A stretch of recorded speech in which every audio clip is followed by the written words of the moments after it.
Hello every folks and good morning. So we got another update to One Vision.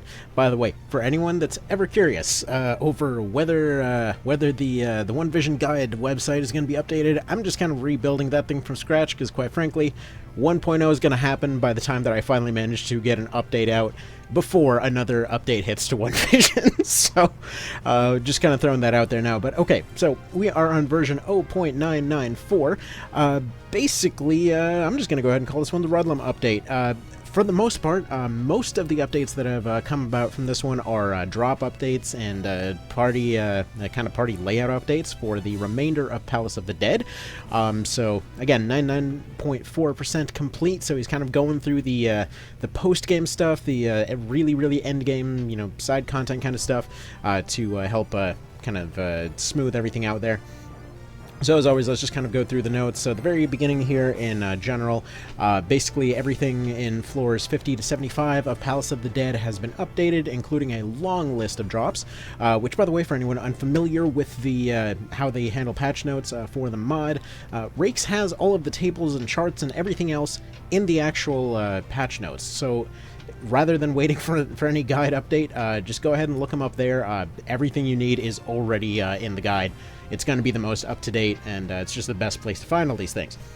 So, alongside with this, Ars Magna, the crafting book you got about halfway through the game, has actually been removed. So he said, it was just a crutch until I get to work on endgame dungeons. The spells crafted there have been moved elsewhere as drops. Elemental spells are now in their temples, dark ones are in POTD, and divines are in San Bronza/Floating Ruins. Below is the list of moved spells, but you can also see the full Arcana list in the ability table in my extras folder. Again, he just basically said the same thing I was saying. As well as a long list of a bunch of different drops that changed here. Long story short, since all drops are guaranteed by this point in the mod, if you're going through those endgame dungeons and whatever else, you should be pretty well stocked on at least one copy of all of the endgame stuff, like on your way through by the looks of it. Pretty much every map is going to have somebody that is more than likely going to be guaranteed to spawn there that will be dropping those items. So I'm assuming, as per usual, he probably guaranteed those spawns, or at least put it on somebody that is always guaranteed to spawn there. Anyway, moving on. So Primal Dawn and Primal Dusk have been moved. It was done mostly because Aslison's quest is too easily missable, and then you're locked out of obtaining Dark Apocrypha until you world back. POTD is the logical place for it, and the Palace guides are cheaper to craft. High floors are almost as accessible as the low ones, which is true. We'll get to this later in this one here, but Palace guides don't take monster parts to craft anymore. And yes, when it comes to Aslison's side quest, it is, and always has been, a little bit of a funky one, since you essentially need to get to 4 different places at very specific times. It is something that, again, over a decade into this game, I still oftentimes end up completely missing. It's kind of one of those ones where you have to constantly check the world state. You have to, kind of go back and forth on the map to all kinds of different locations. Easy enough once you know that it's there, but realistically, very missable kind of thing. Alright, 2 important ones, though. The Boreas and the Euros are actually guaranteed to drop in Palace of the Dead now. So either the George's fight on 22 or the random battle in the same one will drop the Boreas. The Euros will drop from Nibith, or the generic version of that same fight in POTD there. For anyone unfamiliar who has not gone collecting the Wind God weapons before, essentially this means that you don't have to, well, go through 80-something floors and then hopefully, chance a drop from one very specific enemy in order to maybe get the drop. It was a very strange location for a lot of those Wind God weapons before. I mean, I know personally I liked kind of just completely skipping that whole thing, and, more often than not skipping Secrets of the Master entirely for that reason. Or not Secrets of the Master, but skipping the Fire Seal entirely. Basically, again, you need all 4 Wind God weapons, and you need to have gotten Secrets of the Master from Nibith there. You go back to Palace of the Dead a second time. You get to floor 100 again, and that's when you fight Blackmore, who's basically a D&D reference boss, who will drop the best accessory in the game. However, those Wind God weapons, that's the thing. In the original SNES and PS1 version, these were just kind of random drops, and you were guaranteed to get them if you were fighting the boss. These were just like 4 random bosses that showed up on the way down, so it was fairly reasonable. When it came to the original March of the Black Queen version, it was easy enough, just because, well, they were pretty much set locations that you just went there. They were just there now. For the other 2 games, they kind of had their own different take on the Firecrest there, so that's not really relevant to this. For some reason, they decided to really hide them for the PSP version, but anyway, so they're guaranteed drops again. So again, that's George's on 22, or Nibith on 100 for the Boreas and Euros hammer and axe, or axe and hammer, rather, respectively. Alright, next on the skill changes. Art of War is now out of compatibility mode that was in since its introduction. It was done so NPCs could use the ninjutsu command to access the spell set, and now that very few enemies with the ninjutsu command are left in the game can be fixed. The only issue with compatibility mode was a warning that you don't have the right command equipped if you tried learning spells while Art of War is in your skill list, which could be misleading for new players. It won't appear anymore. I mean, it's gone now, but just to explain for context for those that missed it, again, it was just a little warning that would come up. Every now and then somebody would pop into the Discord and be like, hey, you know, what happened? I tried to use this ninjutsu thing, it wouldn't add to it, you know, I see the AI has it, I can't have it, what's the deal here? It was such a minor issue that it was probably just more of a nuisance than anything. Alright, familiars can't transfer special moves from the Trickster and Warden anymore. It was a compatibility thing, so Gremlin and Pumpkin familiars wouldn't be totally useless. But now there aren't many of those left in the game either, which again, Gremlin and Pumpkins got their own classes. So we don't have to worry about everybody being a familiar anymore. It was a really weird thing that they did in vanilla with that, where basically the familiar had this really, really, really long list of skills compared to everybody else, but then they just did different things depending on who was using it, so totally not confusing at all. Anyway, so that's been corrected. I really wonder how Reborn's going to handle that one, but, you know, we'll see that bridge when we look at it. Alright, next, the Dragonborn can now use fists, learn trajectory, and use sniper gear, so you finally get your stealth archer build for your Dragonborn. Gotta love the reference to the meme there. The Warlock can transfer trajectory and use sniper gear. If you missed it, by the way, Warlocks did get access to guns a little while ago. Because, you know, they're supposed to use all this arcane weird stuff. Why wouldn't they suddenly pick up a gun and decide, this is cool, I'm just gonna cast a bullet? So you can create your own Bruce Wizard. Alright, next is the Lich. Lich gets access to Mind Blast instead of the Warlock. It's thematically a good fit. Well, good fit for the class, and Lich has higher casting stats, so it'll be able to put in some additional damage more often. Mind Blast is basically the pushback, telekinesis kind of very small damage action move kind of thing. Now, I'm going to miss my mid-game, like, Mind Blast and Shield Bash off a cliff combo there, which, again, just add to the list of many things that I need to update off the guide. But yeah, it does make a lot more sense. When it comes to the Warlock, they are essentially the Artificer. Was saying a little while ago that it seemed like the Warlock was doing a little bit too much, where they were basically the item specialist, they were the draconic specialist, they were the weird spell specialists, they're the kind of adventure archetype. Then they became a weapon specialist like Knight of Lotus. Then they were just doing a whole lot of stuff. So yeah, the Mind Blast thing, it does make sense on Lich. They are supposed to be like the Power Wizard. They're essentially the Dark Master kind of situation. So you get your Darth Vader vibes off your Lich now. So that's good to me. Alright, the Familiar can now use Burst 1 and 2. That I'm wondering about, because that seems like something the AI loves to spam, so I really hope they don't. Vartan gets access to new spells at the same rate as Spellblade. They can use Burst 2 and minor debuffs. Neat. Actually wanted debuffs on the Vartan for a while, so that's nice. That's Canopus's thing, they've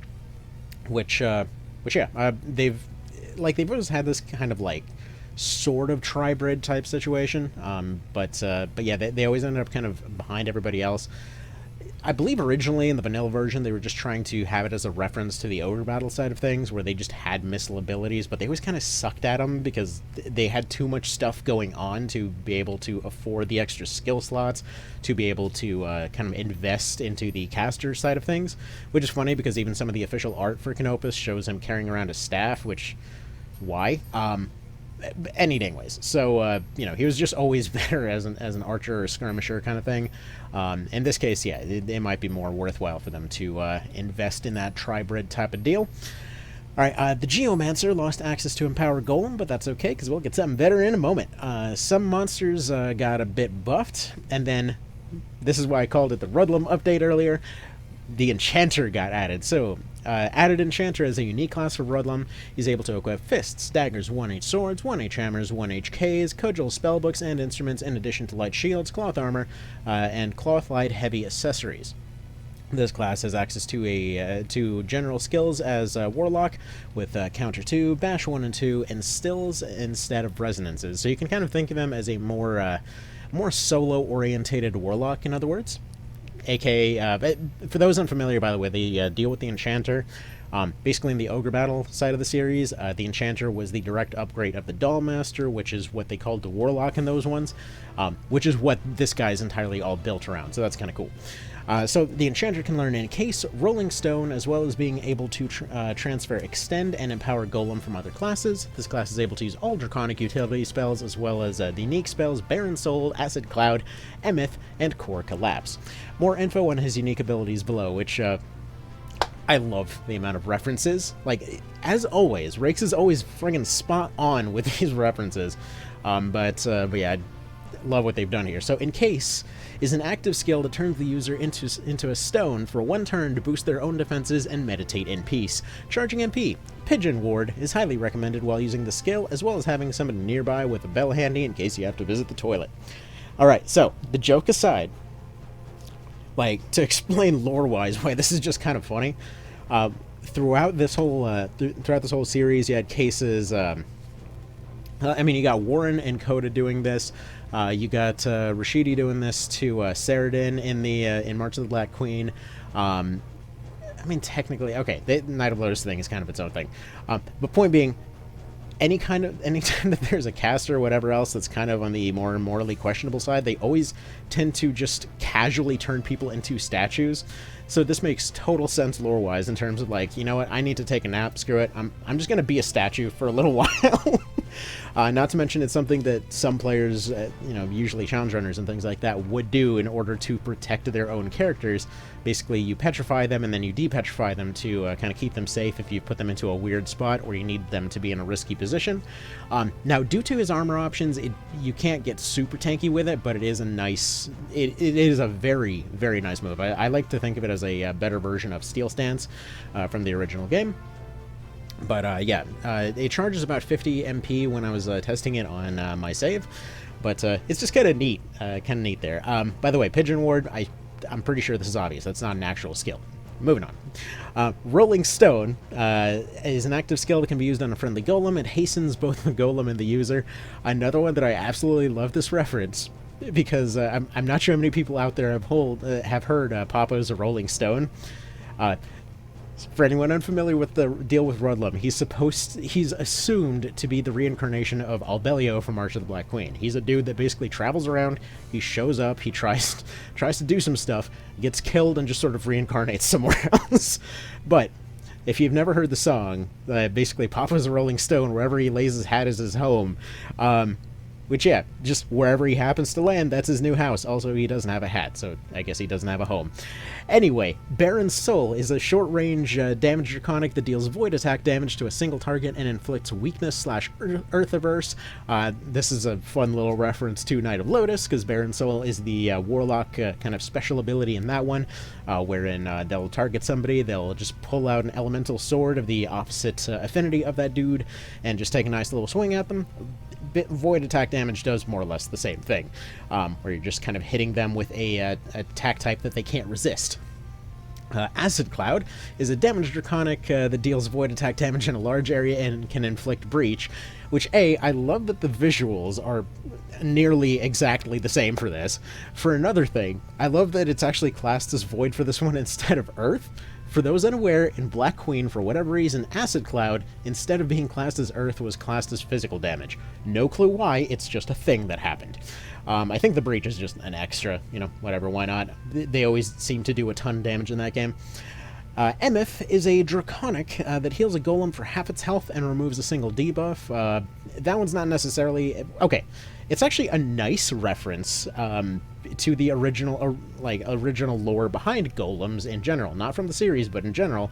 Emeth just means truth in Hebrew, apparently, which, you know, golems are basically a Hebrew myth about a guy who doesn't take very good care of his robot pet that was keeping everybody safe, and then it breaks a bunch of stuff, and then he, like, lets it take a nap, and then everybody's happy again. It's a strange story. Anyway, moving on, Core Collapse can only be cast on a golem, hostile or friendly. It overloads the golem's core, removing a quarter of its current HP, which chains to all golems in the area, and then uses the energy to do a blast of void spell damage that damages enemies in the area, which this spell is cool as hell for one thing. But for another, I love that it's actually taking the fact that the golems use this core system in One Vision, where they basically swap out cores for like a defensive version and attack version, all that kind of thing. But just the fact that this guy that's a golem specialist has the ability to shoot a laser from space that causes them to self-destruct. It's tasty, it's tasteful, I love it. I just absolutely love this. Anyway, again, it just, all this stuff just ends up adding to the whole relationship between warlocks and golems and everything else. It just feels great, you know? It's kind of stuff that you just love to see. Alright, next up on the last section here, so the consumables, the palace guides don't require monster materials for the recipe anymore. Ars Magna was removed. Added the Artificer's class mark. It can be crafted with Secrets of the Master. Cool thing, by the way, the class mark does the usual recipe for class marks, where you need ink, parchment, a void orb, I believe it was, and and the tower card, which is very fitting for Rudlum. You know, fight him in Palace of the Dead and all that kind of thing.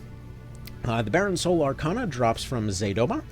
The Emeth Arcana drops from Georges. Acid Cloud drops from Beelzebooth. And Core Collapse drops from Nibith. So all of it is just coming up Rudlum. And there we go. That is the late Palace of the Dead update. So presumably in the next one we'll probably end up seeing 76 to 100. And then after that we'll probably end up seeing 101 to 115. Maybe all of it will be one thing. I don't know, but we're getting really, really dang close to seeing version 1.0, and you love to see it. Personally, having yet another unique class always kind of scares me, but I love how many references and how much love went into this particular one. It is just a thing of beauty, so absolute bravo from me on that one. But anyway, you guys have a good one. I will see you in the next one, and take care.